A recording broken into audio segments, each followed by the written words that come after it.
We probably don't do this often enough, but would you join me just in appreciating our worship team this morning? Under Brad's leadership, these guys and girls work hard every single week to provide an experience. They practice on their own. They practice together. They show up here at 7 o'clock or so in the mornings on Sunday, and so it provides this great opportunity, something that when you sit through a service, you just think, well, man, they just got up there and did that. Or if you don't think about it, at least that probably comes into your mind. So just grateful for the men and women who comprise our worship team and excited that they lead us every single week. We are in the 4th installment of our When Life Crashes series. And when life crashes, doesn't it just seem that the crash will never end? Like when life crashes, no matter how big the crash is or how often life seems to crash, and let's be honest, in this room alone, we know that life isn't fair. Some of us have had a major crash or two. Some of us have had 15 to 20 major crashes. Some of us, other people have caused our crash. For others of us, we've caused the crash ourselves. But when life crashes, it seems like it will never, ever be different than it is in that moment. We think that things will never change. They'll never get better. The circumstance will never go away. And so just a few examples. If it's a relational crash for you, you tend to think you'll never find love again, right? And I want to speak to the single ladies just for a second, okay? Ladies, just because your last 2 men were terrible, it doesn't mean that the other 3 billion of us are, okay? I can't speak for every man. There's a lot that are, but you just need one, okay? So just keep filing down the line until you find the one that isn't absolutely terrible. Don't give up on love yet, but when you have a relational crash of some kind, a long-term relationship ends, a marriage ends, it's logical to think that this is my lot in my relational life for the rest of my time. I understand that. If it's some kind of employment crash, we tend to think that we'll never find work again, or that we'll never find the kind of work that we want to do again, right? Probably find a job, but maybe just not the kind of thing that you want to do. Or if it's a crash associated with moving away from a place where you were really known and moving to a place that's brand new like San Francisco, you think because you don't have any friends the first 2 hours you're here, that you'll never have any friends as long as you live in San Francisco. Of course, if you don't leave your apartment, another advice, ladies, gentlemen, you won't have any friends, okay, except for the virtual kind, and that's a whole different topic. But when life crashes, we think that it will never change. When we find ourselves on the receiving end of some kind of crashing moment, we think that this is our situation, and sometimes the situation will last for the rest of your life, but in most cases, everybody has a different story, but in most cases, when life crashes, that crash usually will end for us in some way. Okay, and it can happen in a variety of ways. And so what I want to say is that it likely will end for you, and when it does, your circumstances, they actually will change. Believe it or not, hope will return, and when hope returns, what will happen in that moment to your faith in God? Many of us in this room walk away from our faith when life crashes, but others of us in this room, our faith has never been stronger than the crashing moments, right? Because when life is stable, some of us operate with faith this way: we don't need God in the stable moments, do we? Now, I'm going to try to give you a different thought on that. But when life is stable, faith doesn't seem all that necessary. So some of you, when life crashes, you blame it on God and you walk away from your faith. Others of you, when life crashes, your faith is the strongest in that season because you know you're desperate. You know you're not sufficient. You know you can't crawl your own way out of the hole that you found yourself in with the crash. And so faith is huge for you. But when life crashing comes to an end, it's possible that you might put God and faith back on the shelf because it just doesn't seem that necessary in a stabilized moment. Right? And here's what can happen for many of us. When life ceases to crash, when we come out on the other side of it, we can either set down our faith, or if we keep our faith, we just transfer it away from God and to the thing or the person who seemed to get us out of the pit. Does that make sense? So we knew only God could do it, but then we see that a human comes in. If it's a relational crash, we thought we couldn't find love. God, would you please help me to find it again? And then Mr. or Mrs. Right comes to the door, and all of your faith, all of a sudden, though you're grateful for them, your faith, you've now placed it in them rather than God. And so we can do that. We can latch onto with our hope a person, a company, a situation, a new city, amount of money in the bank account. Does that make sense? And so when we're desperate, we sometimes go, only God can do this. And when desperation fades from our lives, what we tend to think is, I'm good. So that's what I want to look at conceptually this morning. Joseph, we've been in his story, and we know that in his life has crashed a lot, has it not? I mean, I'm sure you have a worse story, but his is pretty bad. For Joseph, his life crashes when his brothers hate him. It crashes again when he gets sold for the first time. It crashes another time when his dad thinks that he's been killed by animals. It crashes again when he's put in prison for something he did not do to Potiphar's wife. He gets sold a second time and it crashes. Last week we said the cupbearer was finally restored to his position, but he forgot Joseph and it crashed again. His life has just continually crashed. Will his life ever quit crashing? That's what I want to talk about this morning. Will Joseph's life ever quit crashing? But what I want you to think about is this. When your crashes are over, when you get to the other side of the financial crash, the relational crash, the vocational crash, the depression crash, whatever it is that you're dealing with, when you get to the other side, what happens to your faith in God? And if Joseph finds that his life will quit crashing one day, what does he do with his own faith in God in regards to what we've been talking about this morning? So here's what's happened. It's been 2 years now since the cupbearer forgot Joseph. That's what we talked about last week. 2 years have passed. A lot of time has gone by. He's still been forgotten. And then Pharaoh has a couple of dreams. Now, if you remember the beginning of the story, this is the third pair of dreams that we've looked at in Joseph's life. The first week in this series, we talked about Joseph had 2 dreams, right? He had the dream where he would one day rule over lots of people, including his brothers. I told you if your dreams are like that, you don't have to tell your brothers that your dreams are like that, okay? He does. They hate him. A second set of dreams we looked at last week, the chief cupbearer to Pharaoh had a dream. The chief baker to Pharaoh had a dream. And so that's the second set of dreams. And Joseph interprets those. And now Pharaoh has a couple of dreams. Pharaoh's dreams are really bizarre. So if your dreams are more bizarre than Pharaoh's, which I will tell you about in a second, we've got a great counselor on speed dial at our church. And Tim Mildner is the best dream interpreter that we have on our staff. So do what you will with that. Here's Pharaoh's bizarre dreams. His first dream, there are 7 plump, juicy cows. And his dreams cover the carnivore this morning and the vegetarian, okay? So just hang tight. In his first dream, there are 7 plump, juicy cows. And in the same dream, there are 7 thin, ugly cows. And in his dream, the 7 thin, ugly cows swallow up the 7 plump cows. But for you vegetarians, he has a second dream. And in the second dream, for us vegetarians, that's what I mean. No, I don't. For you vegetarians, he has a second dream. And in the second dream, he sees 7 good ears of corn or grain, depending on which interpretation you look at from the commentaries. 7 good ears. And then he sees 7 thin, blighted ears. And in the dream, he sees the 7 thin, blighted ears swallowing up the good grain. So the same idea, but just taking care of all of us in the animal and plant divisions. And he can't understand what his dreams mean. In fact, the text says that he's troubled by his dreams, as he should be.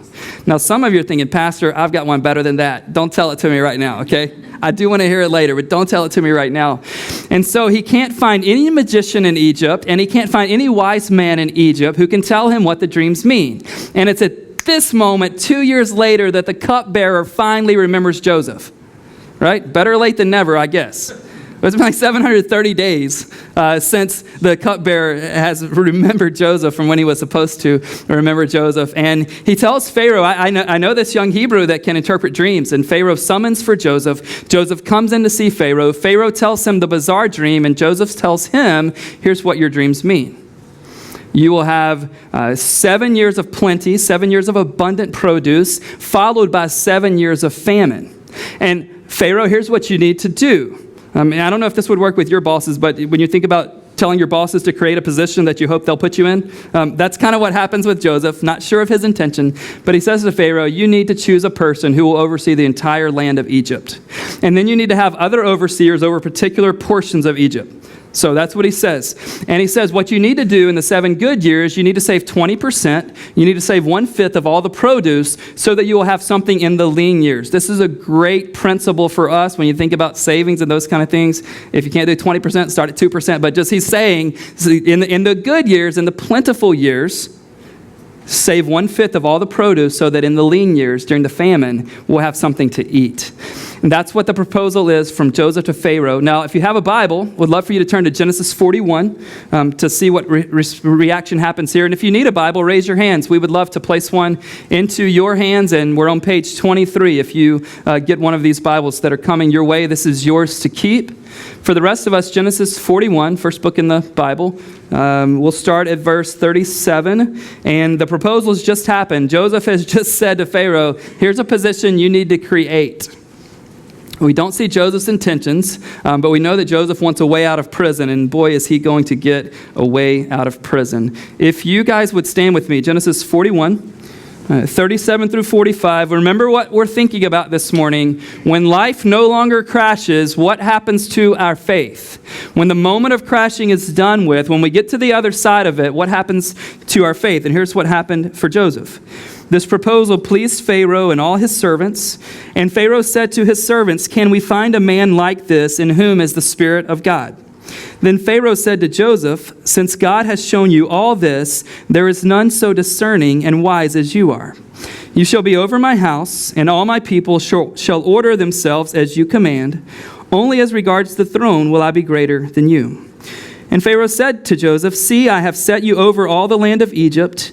Then Pharaoh took his signet ring from his hand and put it on Joseph's hand and clothed him in garments of fine linen and put a gold chain about his neck. And he made him ride in his second chariot, and they called out before him, "Bow the knee." Thus he set him over all the land of Egypt. Moreover, Pharaoh said to Joseph, "I am Pharaoh, and without your consent no one shall lift up hand or foot in all the land of Egypt." And Pharaoh called Joseph's name Zaphenath-Paneah, and he gave him in marriage Asenath, the daughter of Potiphar, priest of On. So Joseph went out over the land of Egypt. You may be seated. Not part of the message, but I just want to ask you, would you change your name to that if it meant that kind of promotion? Yeah, for that amount of money, you call me whatever you want to, boss. Joseph, he has this incredible promotion. We'll get to that in just a second. I'm like, man, and again, it's a different language, but just for our humorous sake, I wonder, would you take that name change if it meant that kind of promotion? So here's what happens right off the bat. Joseph lands this proposal to Pharaoh. He gives this proposal to Pharaoh and says, create the position. And the proposal pleases Pharaoh. He's like, that's a brilliant idea. And he begins to notice that, in fact, Joseph is an incredibly wise person. And then he says in verse 38 to his servants, he says, "Have we found anyone in whom the Spirit of God is in, like he is in Joseph?" Now, listen closely so we don't miss this. What it's saying on the surface is different than what's actually going on. This is not a moment where Pharaoh begins to recognize and or worship the one true living God, okay? Pharaoh had one God in his life, and who do you think it was? Pharaoh. Are you with me? The only throne that he was concerned about was his own. So it's not a moment where he's going, wow, there must be a God. Let me worship that God. Never. Never for Pharaoh. So when it says the Spirit of God is in him, he is recognizing in Joseph that there is something unique and special and perhaps even divine. But when you see capitalized in verse 38, the word Spirit and the word God, and when Pharaoh's saying this, he would mean little s, if you think about how we do our roles, he would mean little s and little g. But remember, the author of Genesis is looking back on Joseph's life. Many scholars believe Moses wrote this book and gave it passed down orally. And so Moses, or whoever the author is looking back and saying, though Pharaoh didn't mean it, in hindsight, when you see the big picture, absolutely he's correct. The Spirit of God is on Joseph in a special way. Does that make sense? So Pharaoh's not going, wow, there is a God, let me change what I believe. He's just saying there's something unique. But the author is telling us, no, indeed, God's Spirit is on Joseph in a special way. He didn't get that giftedness just because of the 23 chromosomes he got from his mom and his dad, though he had great parents, okay? He got this because God gave it to him in a very, very special way. And this is perhaps the greatest promotion in history, is it not? You're in prison one moment, second over Israel the next. Anybody climb the ladder that fast? I know we've got some stellar people in the corporate world in here. Anybody climb the ladder that fast? One moment he's powerless in prison. The next moment he's powerful over every person except Pharaoh himself. And for the first time since we've been in this story, life is no longer crashing for Joseph, is it? At least not in the way it would seem. What perks come with this job? Now, I know in San Francisco and the greater Bay Area, some of you have some crazy perks, right? 3 meals a day from your company. And some of you are like, no, Ben, we just get 2. I'm like, get over yourself, all right? Everybody's like, yeah, they do it. So if I stay till 6, I get a 5-course gourmet meal. I'm like, what? And most of you haven't invited your pastor to dine with you at your company. I get it. If you have a pastor you're ashamed of, I wouldn't invite him either. But the lunch requests are coming. The perks that Joseph gets, just imagine being in prison, wearing the prison garb, having no power, being forgotten. Your dad thinks you're dead. Your brothers hated you and wish you were dead and hope that you are dead. The one guy that could have remembered you chose not to remember you. That's in one moment. The very next moment after you interpret Pharaoh's dream, look, starting in verse 40 at the perks that come with the job. You will be over my house. Now, if you had been the person previously over Pharaoh's house, you're like, really, Pharaoh? Prisoner? Didn't pass the background check? Really? This is awesome, Pharaoh. Sure, he can take my spot. You should be over my house. My people shall order themselves as you command. Like whatever you say goes. You say jump, they'll say how high. I mean, just whatever. It's only regards to the throne will I be greater than you. Everyone's under you except me.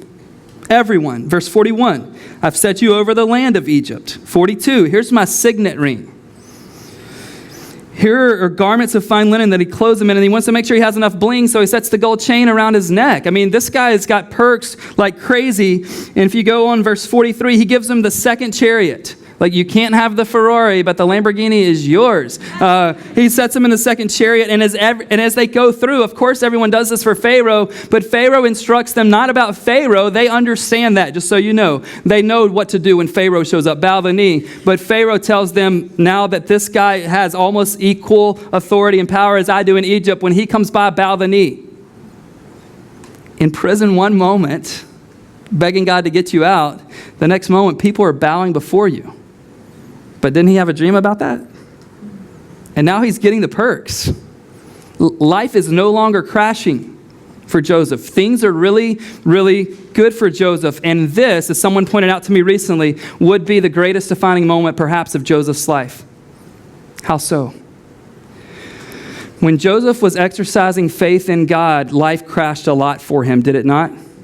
When he exercised faith in God, his brothers hated him. When he exercised faith in God, he was sold twice. When he exercised his faith in God, his dad thought he was dead. When he exercised his faith in God, Potiphar had him put in prison for something he did not do to Potiphar's wife. When he had faith in God, the cupbearer left him out and forgot him. Do you see how this would be the greatest temptation now that life is no longer crashing, to either set faith down or to transfer his faith to someone else, namely Pharaoh, who in his own mind thinks he's a god? Can you imagine the temptation for Joseph to think, wow, I thought I had the right God, but it must have been because I grew up in Israel and I just did what my parents did and I learned it from them. Couldn't he have been tempted to think, wow, maybe Pharaoh is the most powerful person in the world? Great temptation, right? It's real easy to put faith in people that help us out, is it not? It's super easy to put faith in people who help us out. And the greatest temptation for you in regards to your faith is after the life-crashing moment happens for you, you will be tempted because things are stabilized to either set faith down or to transfer faith from God to the person or the company or the thing that has changed your life. And you will, instead of giving responsibility to God for it, you will look to the company and say they are responsible. And in some way they are. Right? In some way, Pharaoh was responsible for helping Joseph out. The question is, what will Joseph do with his faith in God? You see this on the screen, but here's just a thought. When life gets better, we are tempted to set down faith or to transfer faith to the person who seems responsible for our rescue. Think about it. The person or thing. I didn't add that in there. I don't think that's on the screen, but just think about it. When life gets better, when we get to the other side of the crash, we are tempted to set down faith because we're not desperate anymore, right? Why do we need faith? We're not desperate anymore. We're tempted to set down faith, or we transfer faith to the person or the thing who seems responsible for our rescue. And in this story, who seems responsible for Joseph's rescue? Pharaoh. I didn't know if there's any other characters it could have been, but Pharaoh. What would Joseph do? What happens to you when you get to the other side of the crash? I know you're desperate in the middle of it. I know your prayer life goes through the roof. I know for some of you, you and God are super tight in those situations because you're so desperately in need of Him. You're depending on Him. You can't get your own way out. Let me share a moment of desperation for me and a little bit of a life-crashing kind of a thing, and it won't make sense to you unless you've done a startup thing before, perhaps. But when we were a month into our history, we started the church in February 2011 at the W Hotel right down the street. 4 weeks into that, in March, we'd only been going about a month. We thought we would be there a really long time, and it became obvious to me that they weren't going to let us stay too much longer. And you're like, Ben, how's that life crashing? For me, I've got this brand new 4-week-old church. There are a few people coming, a few people bought in. We've got a great place. And if you've ever tried to get assembly space in Soma, you understand why that would have been a life crashing moment for me and our team. So we said that morning, I think March 20th, 2011, something like that. I said, hey, any of you who want to pray with us tonight would show up at mine and Shauna's apartment. And we gathered in the living room. About 20 of us were there. We prayed that God would give us space. Felt like we're so desperate, we need this. And then obviously what you're sitting in this morning is the one space in Soma that already had assembly space and didn't need a build out that God gave us. And it was huge. But let me tell you, in that moment, guess what I was tempted to put my faith in? Wow, we have a great location. Wow, we have 24/7 access. Wow, we have a 3-year lease. We're not going to have to move every month or every couple of months. And so what happens when you get rescued from your crashing moment, if you aren't careful, your hope's no longer in God, but your hope becomes, or it can become, transferred to the thing or the person or the situation or the company or the organization that has rescued you. And for Joseph, Pharaoh rescues him not in some small way. This is a major, major way. And so when you get to the other side of your crash, those of you who have come through a crash, and I think everyone looks old enough, I'm guessing a couple crashes per person. I know some of you could brag. You could have the whole crash Letterman jacket, right? All these things. You've come through it all. So I just want you to recall one crash that you've come through, or a couple of crashes you've come through. When you got to the other side, what happened to faith for you? Don't say it out loud, but I just want you to internalize. When you got to the other side of the crash, the thing you lost, the financial situation, when you got to the other side, what happened to your faith? Is it possible that you set it down? Is it possible, because you didn't need it anymore, is it possible that you transferred it to your new situation, your new company, your new opportunity, your new bank account number? What did you do with faith? And I'll just ask you this. When life is no longer crashing, is your faith in God still present? Again, some people lose faith when life crashes. But some of us only really have exercising faith in the middle of a dark moment. And some of you are in a crash right now, and I want to say something to you. We're looking at getting beyond the crash and looking back, and how do we think about faith? But some of you are in the middle of a crash right now, and here's what I want to say to you. You would never ask for the crash in a million years, right? Please? And you would never pray for a crash, would you? And you would never pray for a crash for your pastor or church, right? All right, we don't want crashes. But you know that your relationship with God has never been stronger than it is right now. You know that your faith has never been stronger than it is right now. And I'm not saying you don't want the crash to end, but you know, they call it a blessing in disguise. They put flowery language around it. But you know, if you had not been put in the thing that you're in right now, that God wouldn't be to you who He is right now. You know this. And what I want to say to you is, I don't know how the thing ends. I don't know how the story finishes. I don't know what completes the sentence. I just know this, that when you come out of it, if God brings you out of it, please don't set your faith down. Know that God is for you who He has been for you through the dark times and the good times. He's not a God we just need when we're down. Some people said, well, religion doesn't really exist. There is no God. He's just a crutch for the weak.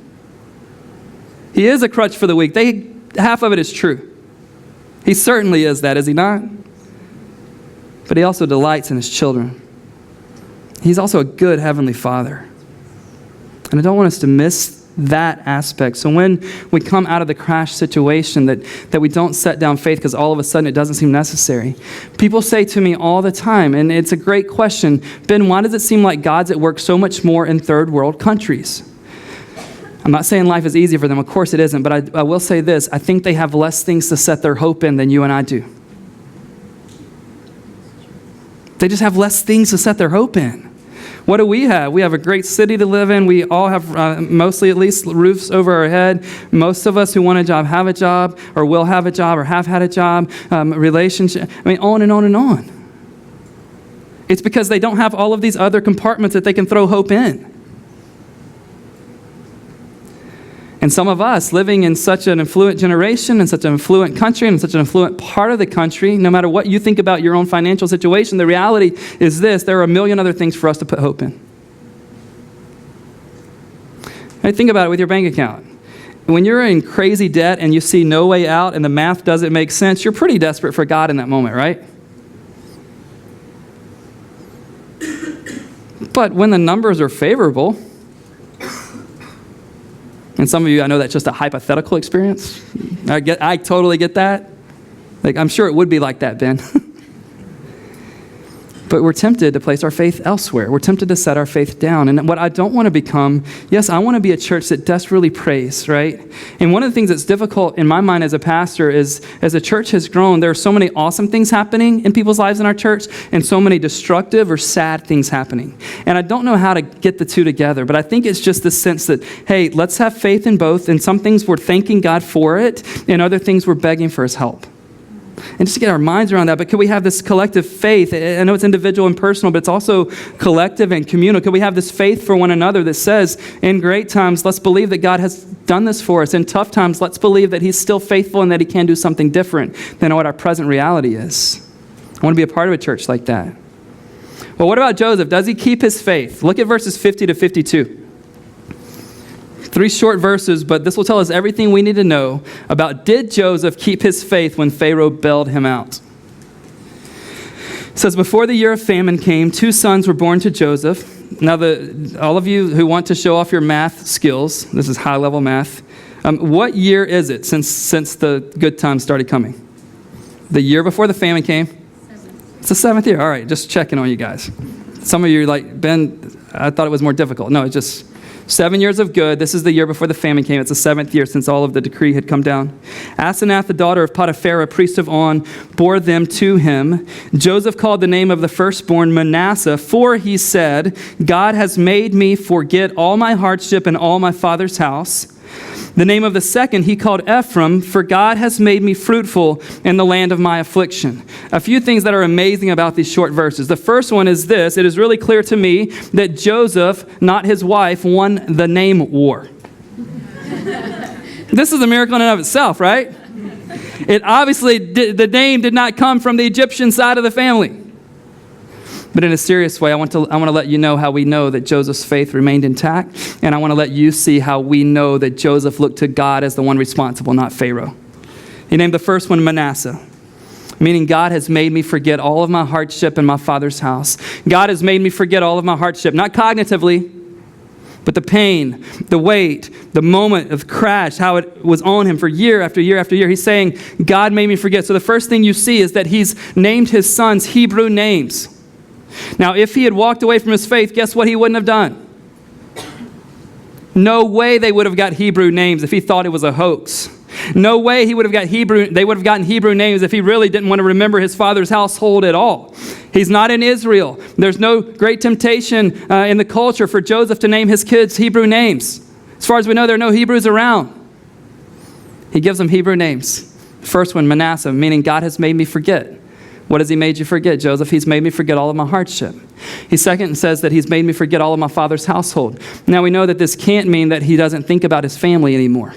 We know that it can't mean that he doesn't care for his dad, and I'm tipping my hand a little bit for next week, but we also need to know it doesn't mean he doesn't care for his brothers anymore. What does he mean? It could be that he's forgotten the pain of it. And it could also mean, as you'll see next week, that he's no longer in his heart holding a grudge against people we would all hold a grudge against. Manasseh, God has made me forget. Could he have said Pharaoh has made me forget? And on the surface, has Pharaoh made him forget? Absolutely. But he sees there's a greater orchestrator at work here. There's someone behind the scenes. Things are not as they appear. It appears to everyone in Egypt like Pharaoh has done this incredible thing for Joseph, but Joseph doesn't recognize Pharaoh as the great orchestrator or the one responsible, does he? Who does he recognize? God. So when you have a crash ending and it looks like something or someone is responsible for your new thing, will you have the faith to recognize, no, God has done it? No matter what the committee looks like, no matter what the new boss looks like, no matter what the new wife or the new husband looks like, no matter if you're finally able to have kids, who will you claim to be responsible? Utilize whatever God will use. We have people in our church and all kinds of methods that help them try to have children. But at the end of the day, I want to tell you, if they get it right with their faith, they won't look to IVF and say, this made me pregnant. They will look to God and realize that He did it. Who do you see as the great orchestrator of your life? Who is it? Did you just happen to get a break with your employment? Or did God cause you to just happen to get a break? Did you land in San Francisco for reasons that you thought were the right reasons, but God's got something else in mind? Did you just happen to meet your future wife randomly because you got on the right BART? No, it's because you came to the right church. I'm kidding. It's because God is at work. When you can't see Him, He's working. When you and I are tempted to set our faith down or give faith to other people that we think have done this for us or other things or to our own brains or to our own giftedness, let's not be that prideful and not so arrogant and not so clueless.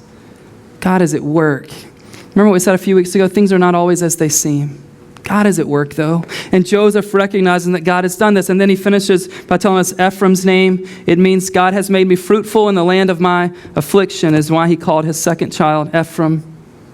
Fruitful in the land of my affliction. We were singing that song, How He Loves, just a moment ago. And I don't know the exact word. Could you bring up that lyric? I know I'm making you guys work overtime back there. It has the word afflictions in it. I do know that. I just thought it was very interesting that and Brad and I didn't even necessarily plan this, that Joseph used that term to talk about his son Ephraim, that God has made me fruitful in the land of my afflictions. Joseph didn't say that everything had been cool. Joseph didn't say that, oh, this was the life I wanted. He didn't say that. He didn't ask for it. Here it is. When all of a sudden I'm unaware of these afflictions eclipsed by glory. Joseph, we're entering into a potential glorious moment for Joseph. And he says, all of my afflictions, there's something greater. And in the midst of my afflictions here in Egypt, God's still making me fruitful. And in a moment, we're going to celebrate communion. And there's no greater moment of affliction that proves to be fruitful than the cross of Jesus Christ. No greater affliction and no more fruitful moment in the history of the world. No greater affliction, no more fruitful moment in the history of the world. So in a moment, you'll have a chance as we continue to worship and respond and reflect and confess our sin to God and pray. You'll have a moment to receive the elements of communion. And remember how this works. Jesus institutes this. He replaces the Passover meal with a meal about the ultimate Lamb of God who takes away the sins of the world. And he takes a bread and he breaks it and he says, this is my body. And he takes the cup and says, this is the blood. When you remember me, remember that my body was broken for you. My blood was poured out for you, and do this as often as you remember me. And some of us just need to be honest. Those of us who are Christ followers this morning, we need to just confess to Him that we have placed our hope in other things. This happens for all of us. For me, Shauna and I are waiting for this adoption thing to come online, and I'm going to give you a few examples of where we can place our hope, and I want you to be thinking about your own hope. But for us, the adoption thing, we get our kids to bed, we both get our laptops out on the couch, and we search every India adoption blog we can find, look at their timeline, we average it out and think, well, surely God's going to do this for us.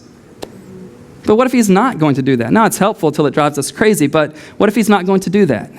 While I love everyone that's a part of our church, I have a list of leaders, and I can be tempted to think about, wow, if they stay in San Francisco the next 20 years, it's going to be an awesome church.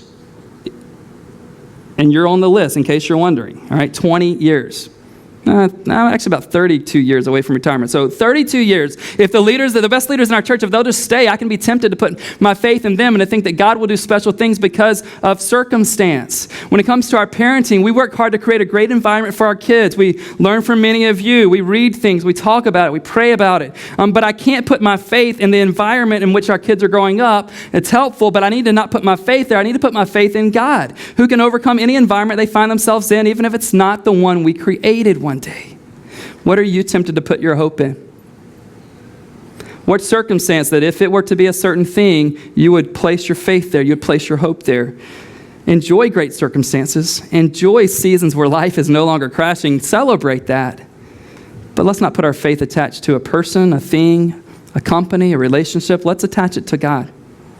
So would you pray with me as we enter into this time of communion? Let me give you a few just practical instructions here. One, after I pray, the band is coming up right now, and we're in no rush during these communion moments. We plan a couple of songs, and they even have a backup plan to keep going if it takes that long. But I really want this to be a personal and communal experience for you. And so one thing the scriptures teach is that we need to examine our hearts before taking of this communion experience. We need to examine our hearts. Is there any unconfessed sin in your heart? Especially along the lines of what we talked about today. Have you put faith and hope in some place else besides God? Or did you just set it down altogether? Some of you have never placed your hope and faith in Jesus, and I want to invite you to do that today for the first time. It's a place where our hope can land securely. It's a place where it doesn't change based on circumstance. This is what he has done for us. And if you've never heard or embraced this message, Jesus went to the cross so you and I could go to God as our Heavenly Father forever and ever and ever. He took your sin and my sin on the cross so that we could have our sins cleansed and be at peace with God. That's available to you. And some of you have never jumped into that reality, and I want to encourage you to do so this morning. And then all of us who are followers of Jesus, whether that's a brand new thing this morning or that's been a decision that you've made, you'll be invited when you're ready. You'll just be able to go along the wall here or go right back here through the aisle and line up along that wall. Our leaders will serve the elements to you and just speak a blessing over you as they do. We do have in the small bowl this morning, there's gluten-free bread. If you would help us out, that's not as a preference, but some of you, that's a must thing. So if you're in the must be gluten-free category, we have a small bowl of gluten-free bread for you. So I just want to say that to you. And I want to pray for us now, and then we'll move into this time of response and worship. Father, I thank you for the story of Joseph. I thank you for this great lesson for my own heart this morning. God, when things are bad, we get desperate. We ask you to show up. We ask you to stop the crash. We ask you to deliver us out of it. But God, once we get to the other side, there's so many other things we can look to, place our hope in. And God, I just want to confess before our church this morning, God, there are things that I place my hope in. The fact that my kids are part of a good school, or the fact that I've got a great staff and so the church will go well, or the fact that I have a great wife and so it makes it automatically a great marriage. God, I want to enjoy those things, but God, I want to place my hope in you. God, I want my faith to land securely in you. God, I pray that you would do a great work in building our faith. God, we do confess that we've looked to other things, and we want to respond and say, you, as Joseph did, God has orchestrated this. God has worked for good, even though when it seemed like it was all bad. And God, you are everything that we need. You should be everything that we want, and I pray that that will become true. And then, God, as you give blessings that we talked about, God, we will receive those, but we will not place our hope in those. God, in these next few moments, help us to understand what you've done with your body and your blood, how it's made a way for us to have peace with the God of this universe who now calls us sons and daughters. God, make this ring true in our hearts and in our lives. In Jesus' name, amen. Let's reflect, let's respond, let's worship.